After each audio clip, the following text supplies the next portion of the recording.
What's going on, guys? Julian and Teddy are back, and today we're doing another story time video. I haven't done one of these in like a couple months, so I decided, you know what, screw it. We're gonna do another one. Today's video is gonna be on how I basically fought an adult. So this is a very weird story, and one of the few instances in my life where I was like, damn, I probably could have called the cops or something like that. So yeah, let's jump right into it. So this is a normal Friday. Got out of school. And if you guys didn't know, I'm sure you guys have known if you guys seen my previous videos. I go to the gym, right? Love to work out, love to lift weights. It's just my thing, shit like that. So today was gonna be a sick day. It was like a Friday. I was like 16 at the time. Mind you, again, I was 16. I was a minor, right? I got out of school, and the only plan for that day was to just go to the gym. I think I was hitting back and biceps. I was like, I'm gonna go to the gym, go home, play Xbox for like 6 hours, the usual. That was the routine back then. It was amazing. I kind of miss those memories. So I get out of school, and my gym is pretty close to the school. It's like a 5 minute walk, not even sometimes. So, I walk to the gym, I go into the doors, I greet the people at the front. I know the people at the front. The person that was at the front is actually my homie. We'll just call him Jose, right? So Jose's chilling there. He's doing his thing, aka sitting on his phone. And I go over and meet one of my other homies. We'll just call this guy George, right? So I go over, dab him up, and like, all right, bro, let's. We weren't working out together. We were just doing our separate things. So I was working out, doing my thing, doing my bicep curls, whatever. I was getting into it. I was listening to like hardstyle at the time, Dragon Ball hardstyle. That was my shit. That was the shit. It's kind of mid now, but whatever. Anyway, I'm doing my bicep curls, doing my thing, enjoying my workout, right? And the gym was pretty empty at this point. There was, like I say, 3 other people in there. But I do notice this one guy, right? It's kind of heavier dude, upwards 280s around there, right? You know, Whatever. We're all there to improve ourselves, right? I don't judge anybody. And I'm sure you guys have been to a gym before, but if you haven't, there's some unwritten rules in that place. For example, don't take anyone's machine, or don't leave your your equipment all sweaty or anything, or put stuff back, re-rack your weights, all that good stuff. And I noticed that this guy is kind of breaking every single rule. I'm pretty sure he left his weights somewhere. He's like very sweaty, not really cleaning any of the machines. And I notice he kind of looks, we'll just say, intoxicated. He looks like he's been drinking. I don't pay attention to them. Okay, everyone's doing their whole thing. I'm just trying to work out. I don't care. I'm just trying to do my thing and get out and go home and, talk to my homie, and that's it. So I go over to this one other area to like finish on my workout. I was doing preacher curls. And it was one of those machines with like the tension ones. I hate these, but that's the only thing we have. So I'm doing that machine, and I just get up, that my set was done. And that machine was very close to the front, so I was just gonna go, take a little break, talk to the guy up front, my homie Jose, and just, yap it up a little bit. He plays video games too, so I was probably gonna tell him about something like that. And he kind of whispers, he's like, hey, come here. And I was like, what's up? And he's like, you see that guy over there? The guy I was talking about. Now, I actually know this guy's name. We actually found out a lot about him, but we'll just call him Requise. Yeah, we'll call this guy Requise. Fuck it, why not? So I go over to Jose, I'm talking to him, he's like, hey, you see that guy? And I'm like, yeah, what's up? And he's like, that guy's name's Requise, and he kind of looks, a little sus. Now, at this point, my other homie, George, comes up to the front and starts talking to who's actually done, so he was actually about to go home. He's waiting for his mom to pick him up, because at that time, we didn't actually drive.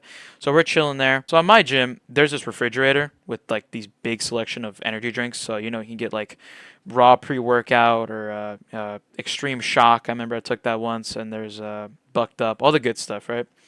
And we see this guy, we see Requise, right? He was wearing like these neon shorts, right? And the way you buy these drinks is you either get one, go up to the front, pay with cash, or get one and then write down your card number on a piece of paper with like a list on it, and you put like your membership ID and all that stuff, so they charge your account later. Well, this guy kind of just grabbed a C4 energy drink and didn't pay for it. He just kind of popped it open and left. And so, Jose yells out, he's like, hey, you going to pay for that? And then my friend George says, yo, neon shorts, because he was wearing green neon shorts. And this guy has like almost like a D1 crash out. He like he turns around and he's like, hey, he's like, what'd you say to me, bro? Like, what the hell? And he gets up in my friend's face and he's like, yeah, bro, like I was going to go get my card. What the hell? Like, you want to take this outside, bro? Like, we'll go outside right now. We'll settle this bout out. And then George was like, oh, I don't want any trouble or whatever.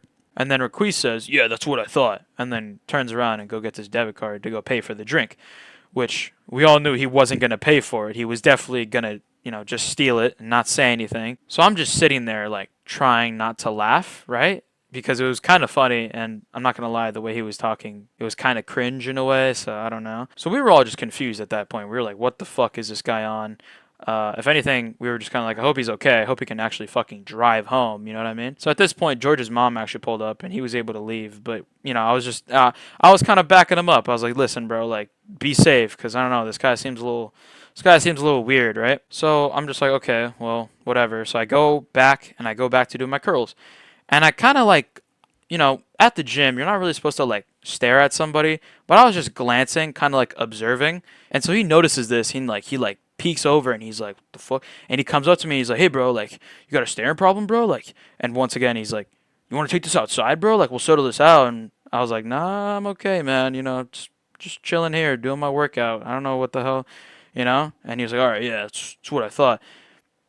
I'm glad I did what I did and just said like, I don't want any trouble. But even if like something happened, I could have got this guy arrested. Again, guys, I was a minor. I was 16. So even if he'd like laid one hand on me, like I'm pretty sure that could have been the big ass, illegal action thing or whatever. So I don't know. It was kind of fucked up. So anyway, I get done. I get done early actually. I'm like, I'm just gonna leave because this guy's like on a sick one. I don't really know what the hell he's doing. I go up to the front. I'm talking to Jose. I'm like telling him what happened. He's like, "Yeah, dude, that guy's fucking weird. Like, if he does anything else, like, let me know. I'll kick him out." And so I'm chilling there, just waiting for my mom. Right, wait for my mom to pick me up. And he leaves. And I think he mutters something when he was like opening the door. He like mutters something under his breath and like goes to his car. And he doesn't leave right away. Right, he goes into this big ass. He has a big ass Chevy truck. I think it was like 2017 Silverado, something like that. So he goes into this truck and he doesn't leave right away, right? He kind of just sits there. He kind of just like walking around. He pops in a cigarette and he's like waiting for something, right? And so I'm like, okay, well this is kind of weird. And at this point, I'm starting to get a little concerned, right? I'm like, I don't want to get jumped by some Paul Blart looking motherfucker. So I was just kind of sitting there and I was waiting for my mom. And so at this point, Jose kind of has like 911 like typed into his phone just in case something happens, right? My mom pulls up, I get in the car, we drive off, we're fine. He ends up leaving later. I hear from Jose. And yeah, that was kind of the end of that, but that's not the end of Requisa's story. So we later ended up finding out his last name. And with that, we searched him up on like Facebook and all that, and we kind of all did our little research. And turns out he kind of has a history of DUIs, right? So that's, driving under the influence. And that would kind of explain why he kind of looked intoxicated at the time. Not only that, he has a lot of arrests and a lot of warrants. And he actually preemptively paid for about 6 months of membership at our gym. And he actually ended up not being able to afford rent. So he kind of sent email to like the main people at the gym, and we're like, "Hey, can I get my refund?" But those are non-refundable. So he kind of cooked himself in that run. Um, but yeah, so I think I saw him about maybe another time after that, but he kind of just stayed silent and was like all like grumpy and kind of weird. I didn't like. I wasn't mad at the guy. If anything, I kind of felt bad for him, and I was like, I hope he gets the help that he needs, man, because you just don't act that way, especially in public or towards anyone. But if you could take any moral from this story, just, be safe. Try not to get beat up or into any type of fights with adults. So I hope you guys enjoyed this story time. If you did, maybe hit subscribe or anything like that. Stay tuned for more story times and more videos. As you guys can see, this story time was accompanied by some gameplay. I could finally fucking record, so pretty cool. But yeah, hope you guys enjoyed this video. If you did, hit the like button. And yeah, see you on the next one. Peace out.